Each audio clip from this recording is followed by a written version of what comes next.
ನಮಸ್ಕಾರ, ನೀವು ನೋಡ್ತಾ ಇದ್ದೀರಾ ರಿಪಬ್ಲಿಕ್ ಕನ್ನಡದ ವಿಶೇಷ ಕಾರ್ಯಕ್ರಮ. ನಾನು ನಾಗೇಂದ್ರ ಬಾಬು. ಇವತ್ತು ನಮ್ಮೊಂದಿಗೆ ಒಬ್ಬ ವ್ಯಕ್ತಿ ಇದ್ದಾರೆ. ಅವರನ್ನು ನಿರ್ದೇಶಕ, ನಟ ಅಂತ ಕರೆದಕ್ಕಿಂತ ವೈಯಕ್ತಿಕವಾಗಿ ನಾನು ಅವರನ್ನು ಬುದ್ಧಿವಂತ ಅಂತ ಕರಿತೀನಿ. ಯಾರು ಅಂತ ನಿಮಗೆ ಗೊತ್ತಾಗಿರ್ಬೋದು. ಇವತ್ತು ಅವರ ಹುಟ್ಟುಹಬ್ಬದ ಆಚರಣೆ ಕೂಡ ಇದೆ. ಅವ್ರನ್ನ ಮಾತಾಡಿಸ್ತಾ ಹೋಗ್ತೀನಿ. ನಿಮ್ಗೆ ಆಲ್ರೆಡಿ ಗೊತ್ತಾಗಿದೆ ಯಾರು ಅಂಥೇಳಿ. ನಮ್ಮೊಂದಿಗೆ ಇವತ್ತು ಜಾಯ್ನ್ ಆಗಿದ್ದಾರೆ ಅತಿಥಿ ಉಪೇಂದ್ರ ಅವರು. ಸರ್, ಕಾರ್ಯಕ್ರಮಕ್ಕೆ ನಮಸ್ಕಾರ. ಮೊದಲಿಗೆ ನಿಮಗೆ ರಿಪಬ್ಲಿಕ್ ಕನ್ನಡದ ವತಿಯಿಂದ ಹುಟ್ಟುಹಬ್ಬದ ಹಾರ್ದಿಕ ಶುಭ. Thank you sir. ಎಷ್ಟು ವರ್ಷ ಸರ್ ಇವತ್ತು? 56. ನಮ್ಮ ಥರ ಸರ್ ಜನ ಇವತ್ತು. ಯಾಕೆ? ಅಲ್ಲ, ಆ ಥರ ಕಾಣಿಸೋದಿಲ್ವಲ್ಲ, ಅದಕ್ಕೋಸ್ಕರ ಆ ಪ್ರಶ್ನೆ ಮಾಡಿದೆ. ನನಗೆ ಶಾಕ್ ಆಯಿತು. ಹಾಂ, ಏನು ಸರ್ ಇವತ್ತಿನ ಹುಟ್ಟುಹಬ್ಬದ ಸ್ಪೆಷಲ್? ಏನು ಸಂದೇಶ ಕೊಡೋದಕ್ಕೆ ಬಯಸ್ತೀರಿ? ಜೊತೆಗೆ ಏನು ಸರ್ಪ್ರೈಸ್ ಇದೆ ಇವತ್ತು ನಿಮ್ಮ ಫ್ಯಾನ್ಸ್ಗೆ? ಇಲ್ಲ, ಏನಿಲ್ಲ. Actually it is A fans day. ಅವ್ರು ನನಗೆ ಸರ್ಪ್ರೈಸ್ ಕೊಡ್ತಾರೆ ಇವತ್ತು. ಅಲ್ಲ, ಯಾಕಂದರೆ ಯಾಕೆ ಪ್ರಶ್ನೆ ಕೇಳಿದೆ ಅಂತಂದರೆ, ನಾವು ಒಂದು 15 ವರ್ಷದಿಂದ ರಿಪೋರ್ಟಿಂಗ್ ಮಾಡ್ಕೊಂಡು ಬರ್ತಾ ಇದ್ದೀವಿ. ಪ್ರತಿಯೊಬ್ಬರು ಸೆಲೆಬ್ರಿಟಿಗಳ ಬರ್ಡೇ ದಿವಸ ನಾವು ಹೋಗ್ತೀವಿ. ನೈಟ್ 12 ಗಂಟೆಗೆ ಕೇಕ್ ಕಟ್ ಮಾಡೋ ಟೈಮಲ್ಲಿ ಏನಾದರೂ ಒಂದು ಸರ್ಪ್ರೈಸ್ ಇದ್ದೇ ಇರುತ್ತೆ. ಸೊ ಹಾಗಾಗಿ ಒಂದು ಪ್ರಶ್ನೆ ಮಾಡಿದೆ ನಾನು. ಇಲ್ಲ, ಇದು ನನ್ನ ಆ ಥರ ಬರ್ತ್ಡೇ ಅಲ್ಲ. ಇದು ಆ್ಯಕ್ಚುಲಿ ಇದೇನೆಂದರೆ ಫ್ಯಾನ್ಸಿಗೆ ಏನು ಅವ್ರಿಗೆ ಡೆಡಿಕೇಟ್ ಮಾಡಿರೋದು ಇದು ನಾನು ಈ ದಿನಾನ. ಸೊ ಅವರು ಬೆಳಿಗ್ಗೆ ಬರ್ತಾರೆ, ಬೆಳಿಗ್ಗೆಯಿಂದ ಸಂಜೆವರೆಗೂ ಅವ್ರ ಸಂಭ್ರಮದಲ್ಲಿ ಪಾಲ್ಗೊಳ್ತಾರೆ. ಅವ್ರು ಏನೇನು ಅಂದ್ಕೊಂಡಿದ್ದಾರೋ ಅದನ್ನೆಲ್ಲ ಮಾಡ್ತಾ ಹೋಗ್ತಾರೆ ಅಷ್ಟೇ.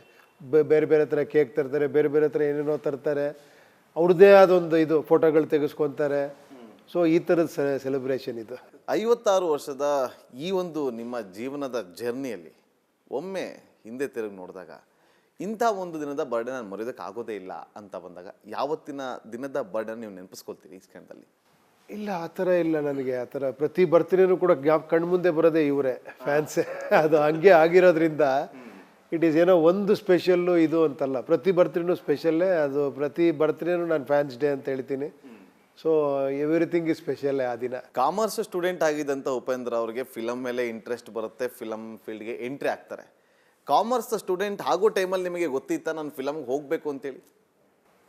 ಇಲ್ಲ, ಆ ಥರ ಏನೋ ಪ್ಲ್ಯಾನ್ ಮಾಡಿರಲಿಲ್ಲ ಸಿನಿಮಾಗೆ ಬರಬೇಕು ಅಂತ. ಬರೆಯೋಕ್ಕೆ ಸ್ಟಾರ್ಟ್ ಮಾಡಿದೆ, ಕಥೆಗಳು ಬರೆಯೋಕ್ಕೆ ಸ್ಟಾರ್ಟ್ ಮಾಡಿದೆ, ಡ್ರಾಮಾಗಳು ಸ್ಟಾರ್ಟ್ ಮಾಡಿದೆ, ಆ್ಯಕ್ಟ್ ಮಾಡೋಕ್ಕೆ ಶುರು ಮಾಡಿದೆ. ಆ ಥರ ಯಾರೋ ಹೇಳಿದ್ರು ಕಾಲೇಜ್ ಟೈಮಲ್ಲಿ ಹೋಗು ಇದು ಅಂತ. ಅದಕ್ಕೆ ಮುಂಚೆ ನನಗನ್ಸಿದ್ದೇನೆಂದರೆ, let me be very frank, start ಆದಾಗ ಫಸ್ಟ್ ಯಾವುದೋ ಕಾಂಪೌಂಡ್ರ್ ಗುಂಡ ಅಂತ ಒಂದು ಡ್ರಾಮಾ ಮಾಡಿದೆ ಒಂದು ಮಕ್ಕಳ ಕೂಡದಲ್ಲಿ. ಎಲ್ಲ ಜನ ಎಲ್ಲ ಕ್ಲಾಪ್ಸ್ ಹೊಡೆದ್ರು. ಮಕ್ಕಳು ಏನು ಮಾಡಿದ್ರು ಖುಷಿ ಪಡ್ತಾರಲ್ಲ ಜನ. ಅಂದರೆ ಅವಾಗ ನನಗೇನೋ ಇಲ್ಲ ಏನೋ ಮಾಡ್ಬೋದು ನಾನು ಅಂತ. ಚಿಕ್ಕ ವಯಸ್ಸಲ್ಲ ಅವಾಗ, ಸುಮಾರು ಅವಾಗ ನನಗೆ ಒಂದು 12-13 ವರ್ಷ ಇರ್ಬೋದು. ಏನೋ ಮಾಡಬೇಕು ಆ ಥರ ಒಂದು ಸ್ಟಾರ್ಟ್ ಆಯ್ತು ಅಲ್ಲಿಂದ. ಸೊ ಈ ಒಂದು ಕ್ಲಾಪ್ಸು ಎಷ್ಟು ಮನುಷ್ಯನಲ್ಲಿ ಇದಾಗುತ್ತೆ ಅಂದರೆ, ಸೊ ಅಲ್ಲಿಂದ ಬರೆಯೋಕ್ಕೆ ಶುರು ಮಾಡಿದೆ. ಅದಾದಮೇಲೆ ಸಿನಿಮಾಗೆ ಅಪ್ರೋಚ್ ಮಾಡಿದೆ, ಕಾಶಿ ಸರ್ ಜೊತೆ ಸೇರಿಕೊಂಡೆ. ಸೊ ಅಲ್ಲಿಂದ ಜರ್ನಿ ಸ್ಟಾರ್ಟ್ ಆಯಿತು. ಓಕೆ ಸರ್, ಸ್ಯಾಂಡಲ್ವುಡ್ ಬಗ್ಗೆ ಒಂದಷ್ಟು ವಿಚಾರಗಳನ್ನು ಮಾತಾಡ್ತಾ ಹೋಗೋಣ ಈ ಕ್ಷಣದಲ್ಲಿ. ಯಾಕಂದರೆ ಒಬ್ಬ ಬುದ್ಧಿವಂತನನ್ನು ಪ್ರಶ್ನೆ ಮಾಡಬೇಕಾದ್ರೆ ನಾವು ಕೂಡ ಪ್ರಿಪೇರ್ ಆಗಿ ಬಂದಿರಬೇಕು. ಹಾಗಾಗಿ ಒಂದಷ್ಟು ಜನರಲ್ಲ ಕ್ವಶನ್ಗಳನ್ನು ಕೇಳ್ತಾ ಹೋಗ್ತೀನಿ.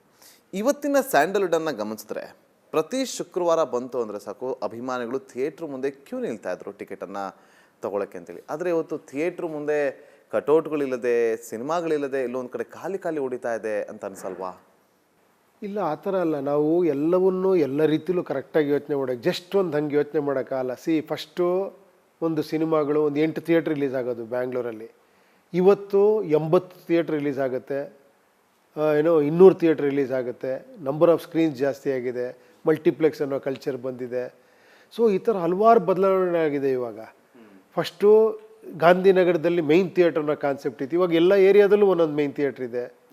ಸೊ ಈ ಥರ ಹಲವಾರು ಇದಿದೆ ಆ್ಯಕ್ಚುಲಿ. ಆಮೇಲೆ OTT ಅನ್ನೋದು ಬಂದಿದೆ.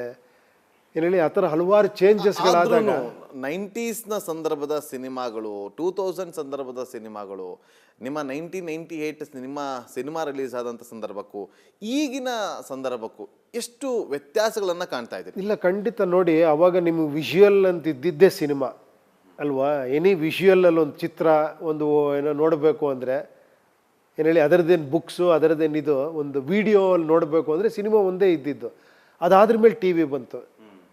ಓಕೆನಾ, ಅವಾಗ ಟಿ ವಿ ಬಂದಾಗಲೂ ಒಂದು ಸಣ್ಣ ಇದ್ದಿತ್ತು, ಟಿ ವಿಲಿ ಬಂದ್ಬಿಡುತ್ತೆ ಅಂತ. ಬಟ್ ಹಂಗಾಗಲಿಲ್ಲ. ಮತ್ತೆ ಆ ಮೈನ್ ಸ್ಕ್ರೀನು ಥಿಯೇಟ್ರ್ ಸ್ಕ್ರೀನಲ್ಲಿ ನೋಡೋ ಅಂಥ ಒಂದು ಸಂಭ್ರಮನೇ ಬೇರೆ ಇತ್ತು. ಅದಕ್ಕೆ ಕಂಟಿನ್ಯೂ ಆಯಿತು.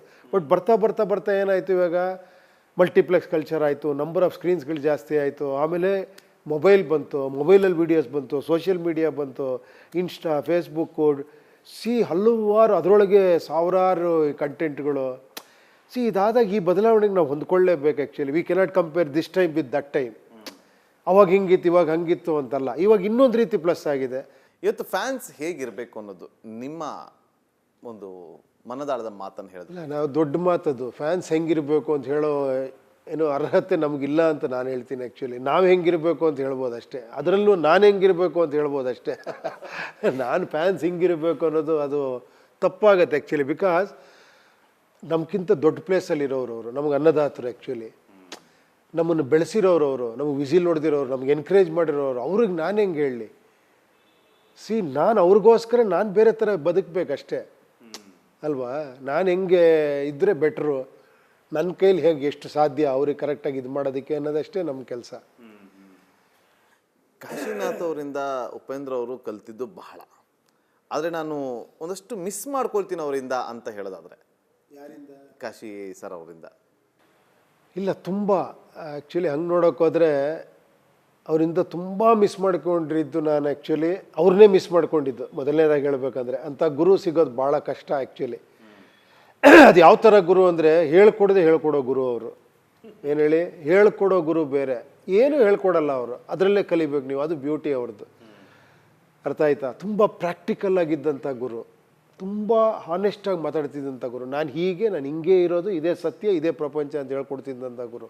ಆಮೇಲೆ ಪ್ಲ್ಯಾನಿಂಗು, ಅವ್ರು ಮಾಡ್ತಿದ್ದಂಥ ಪ್ಲ್ಯಾನಿಂಗು, ಅವ್ರಿಗಿದ್ದಂಥ ಪೇಷನ್ಸು ಎಲ್ಲ ಅದ್ಭುತ. ಅದು ಆ್ಯಕ್ಚುಲಿ ಅದು ಕೆಲವ್ರಿಗೆ ಮಾತ್ರ ಅದು ಬಂದಿರೋದಷ್ಟೇ, ಅದು ಕಲಿಯೋಕ್ಕಾಗಲ್ಲ. ಅದು ಟ್ರೈ ಮಾಡ್ಬೋದಷ್ಟೇ, ಆ ಥರ ಇರುತ್ತೆ. ಏನು ಕಲ್ತರು ಉಪೇಂದ್ರ ಅವರು ಕಾಶಿ ಅವರಿಂದ, ಕಾಶಿ ಸರಿಂದ?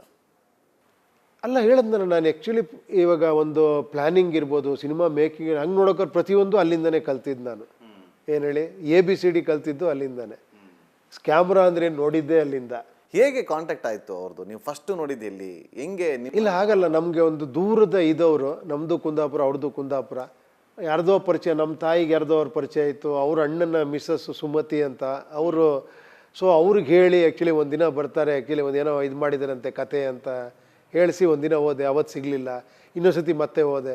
ಒಂದಿನ ಅದೃಷ್ಟಕ್ಕೆ ಸಿಕ್ಕಿದ್ರು ಅವರು. ನಾನು ಬರೆದಿರೋದೆಲ್ಲ, ನಾನು ಮಾಡಿರೋದೆಲ್ಲ, ಕ್ಯಾಸೆಟ್ ಎಲ್ಲ ಮಾಡಿದ್ದೆ, ಡ್ರಾಮಾ ಎಲ್ಲ, ಅದೆಲ್ಲ ಕೊಟ್ವಿ.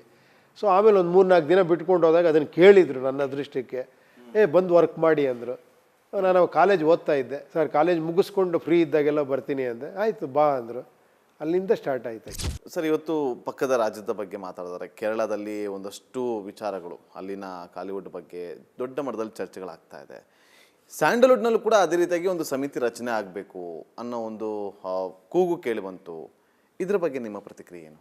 ಅಲ್ಲ, ಖಂಡಿತ. ಇವಾಗ ಅದನ್ನು ಏನೋ ಯಾರು ನಿಜವಾಗ್ಲೂ ಆ ಒಂದು ಇದರಲ್ಲಿ ಇದಾಗಿದ್ದಾರೋ ಅವರೇನೋ ಬಯಸ್ತಾ ಇದ್ದಾರೆ, ಬೇಕು ಅಂದರೆ